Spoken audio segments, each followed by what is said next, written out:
어린 시절 여름 휴가는 언제나 설렘 그 자체였습니다. 서울의 더위를 피해 깊은 산골에 자리한 할머니 댁으로 떠나는 길, 차장 밖으로 펼쳐지는 논밭과 산들은 마치 다른 세상으로 들어가는 입구 같았습니다. 하지만 그해 여름 제가 겪은 일은 평생 잊을 수 없는 공포의 기억이 되었습니다.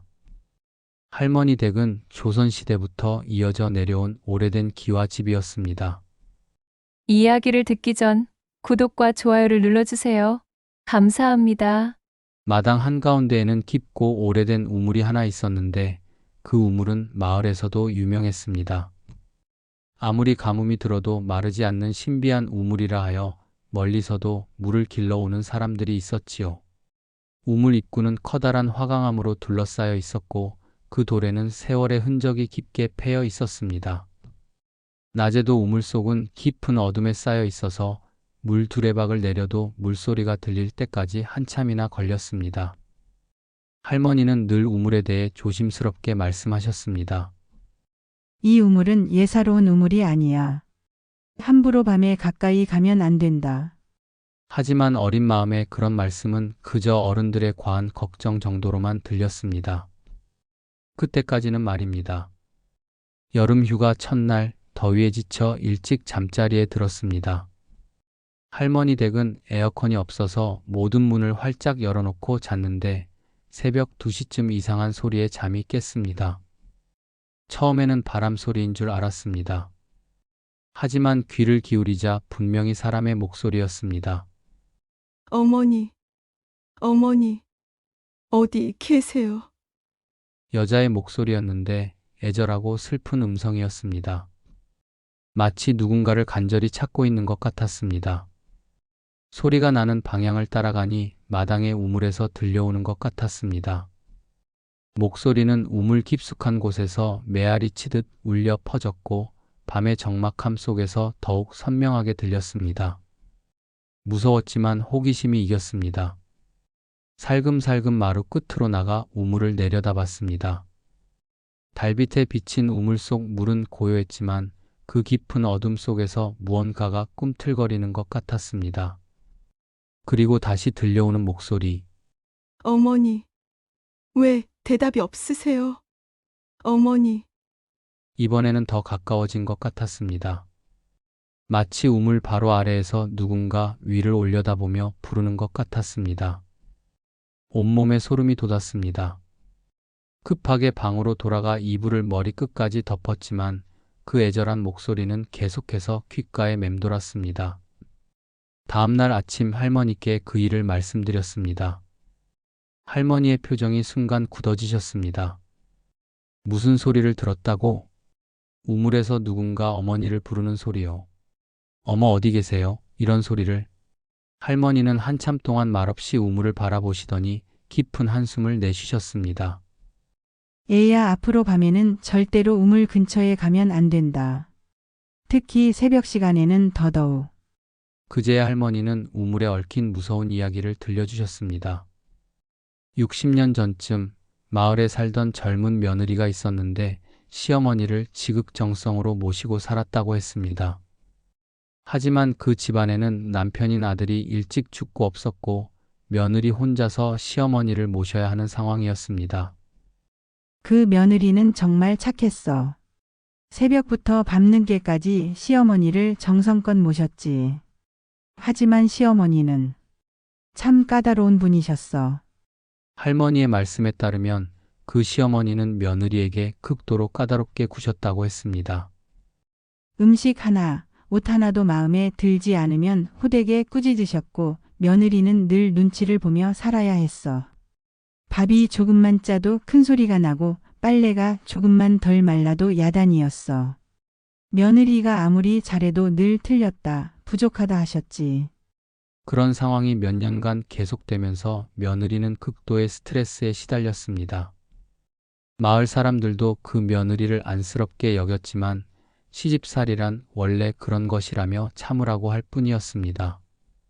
그런데 어느 날 밤에 큰 다툼이 있었어. 며느리가 시어머니께 음식을 드렸는데 그게 마음에 안 드신다며 호되게 꾸짖으셨다고 하더라고. 그날 밤 시어머니는 평소보다 더욱 심하게 며느리를 질책했습니다. 이것도 못하고 저것도 못하면서 며느리라고 할 수 있느냐? 우리 아들이 불쌍해서 어떻게 하냐? 며느리는 그동안 쌓였던 스트레스와 분노가 폭발했습니다. 순간적으로 이성을 잃고 시어머니를 밀쳤는데 시어머니가 그만 뒤로 넘어지면서 머리를 심하게 다쳤습니다. 며느리는 깜짝 놀라서 시어머니를 부축했지만 이미 숨이 끊어진 후였어. 그 충격으로 며느리는 완전히 정신이 나가버렸지.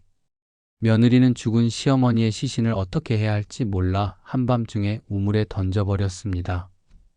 그리고 다음날 아침부터는 아무 일도 없었던 것처럼 행동했습니다.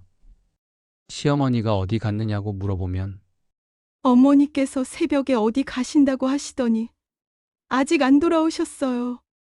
라고 대답했습니다.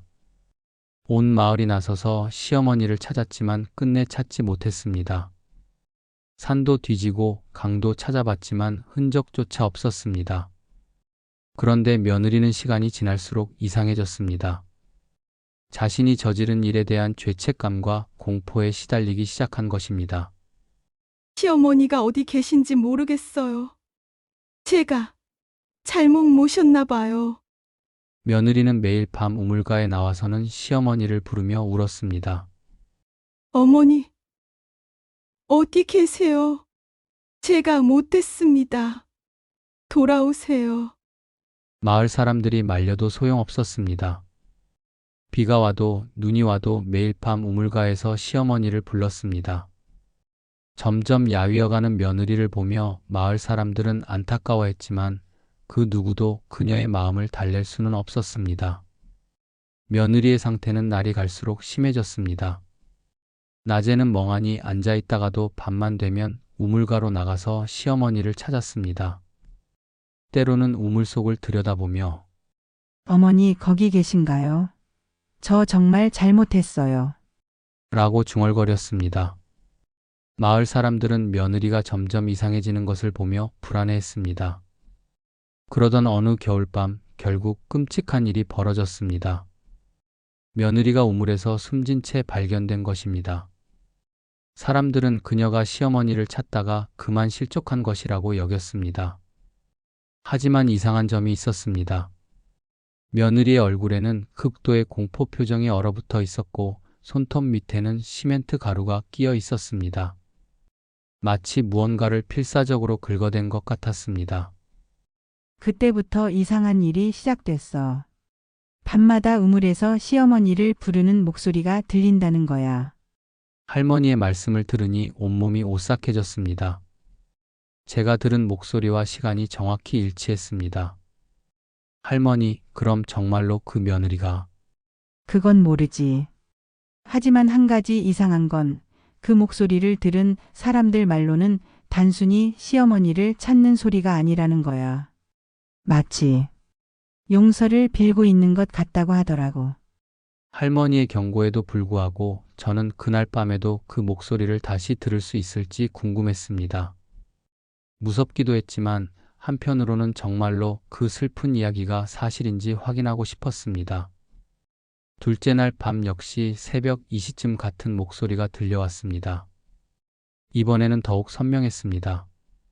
어머니, 어머니, 제발 대답해 주세요. 목소리에는 절망감이 섞여 있었습니다. 마치 오랫동안 찾아 헤맨 끝에 지쳐버린 사람의 목소리 같았습니다. 이번에는 더 가까이 가서 확인해 보기로 했습니다. 손전등을 들고 조용히 마당으로 나갔습니다. 마당에 나서자마자 이상한 기운을 느꼈습니다. 여름밤임에도 불구하고 공기가 차갑게 느껴졌습니다. 특히 우물 주변은 마치 겨울처럼 냉기가 감돌았습니다. 우물에 다가갈수록 그 차가운 기운은 더욱 강해졌습니다. 우물 가장자리에 서서 손전등으로 아래를 비춰보니 검은 물속에서 흰 것이 흔들리는 게 보였습니다. 처음에는 달빛의 반사라고 생각했지만 자세히 보니 무언가 천 조각 같은 것이 물 위에 떠 있었습니다. 그 흰 천 조각은 마치 살아있는 것처럼 물 위에서 천천히 움직이고 있었습니다. 그때였습니다. 바로 제 귀 옆에서 목소리가 들려왔습니다. 어머니, 왜 대답이 없으세요? 제가 뭘 잘못했나요? 너무 가까워서 숨소리까지 느껴질 것 같았습니다. 급하게 뒤돌아봤지만 아무도 없었습니다. 하지만 분명히 느꼈습니다.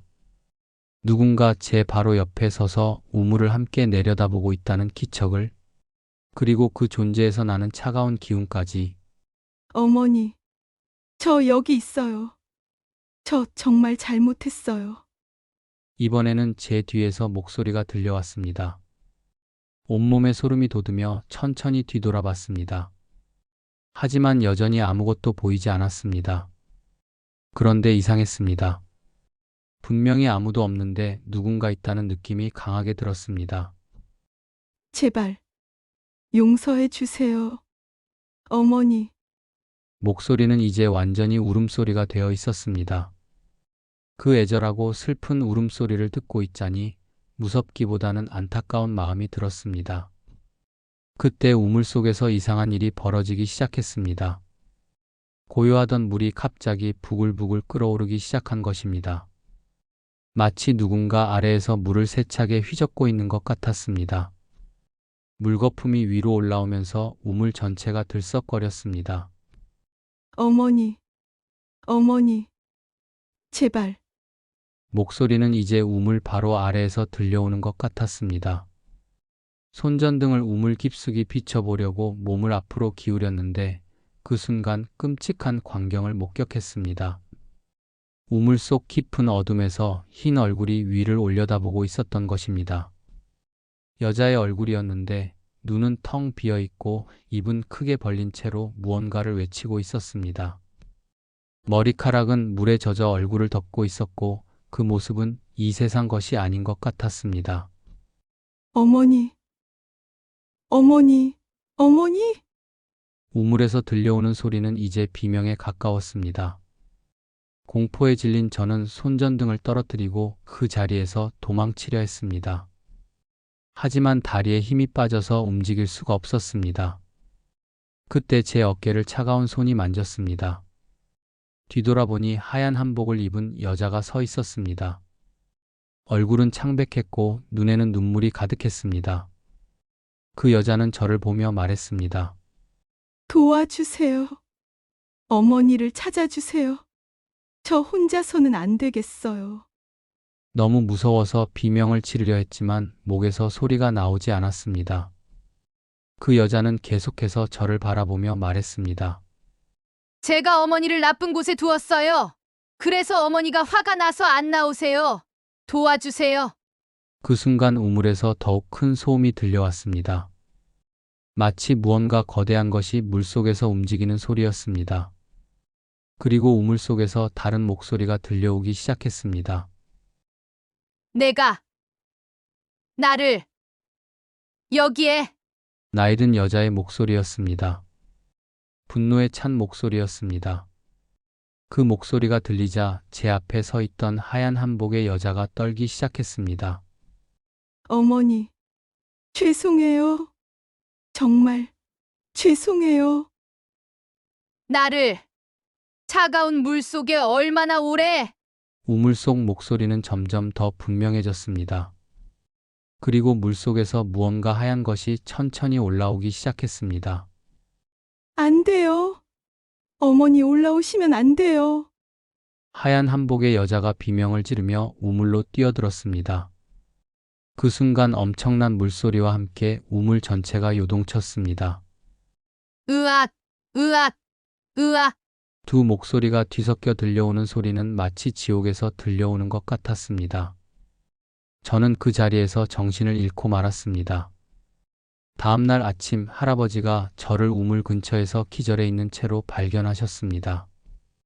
깨어나자마자 어젯밤 일을 이야기했지만 어른들은 악몽을 꾼 것이라고 하셨습니다. 하지만 우물을 살펴보니 이상한 점들이 발견되었습니다. 우물과 흙바닥에는 작은 여자 발자국들이 빙빙 돌며 찍혀 있었고 우물 속에서는 오래된 한복 조각이 발견되었습니다.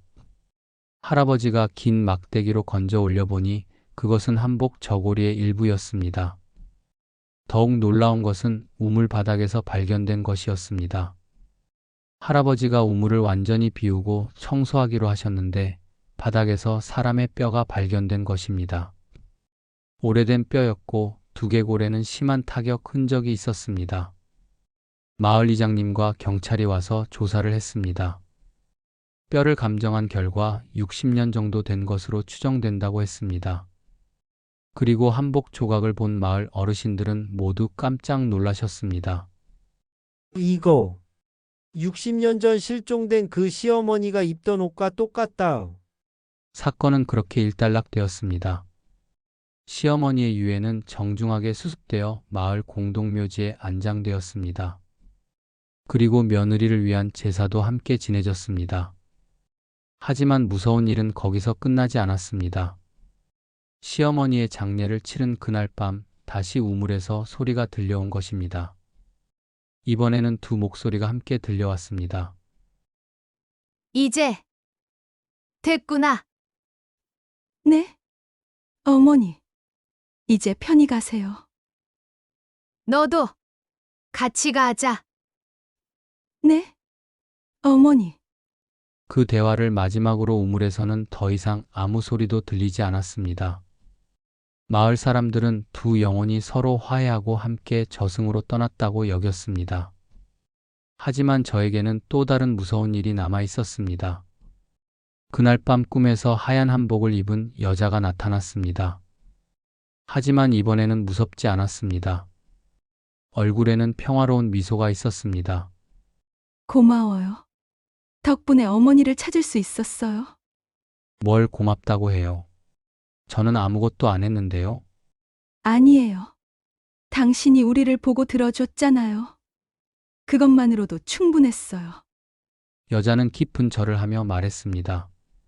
죄와 벌은 받았고, 이제 어머니와 함께 편히 갈 수 있게 되었어요.